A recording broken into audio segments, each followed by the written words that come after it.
eng katta orzuying qanaqa? Endi shaxsan o'zimni nazariyada, balki noto'g'ridir, bilmayman. Erkak kishida orzu bo'lmaydi, orzu ayollarda bo'ladi, erkakda maqsad bo'ladi deydi. Xotima degan narsa borda, o'lim. Shuncha o'lib ketishni xohlamayman-da. Odamlarga manfaatim tegayotgan jarayonda o'limni xohlayman. Mana bu narsa orzu deymizmi? Sanaqa narsada, qani, rosta o'lib ketishni xohlayman. Ibodatda ketib qolish. O'sha jarayonda. Endi ibodat bu ham ibodatda. Aslida mana shu qotgan ishimiz ham ibodat. Nega deganda biz insonlarga yordam beryapmiz.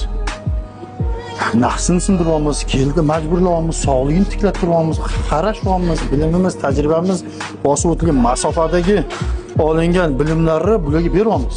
Dard xalqqa yordam berish bo'lishi kerak.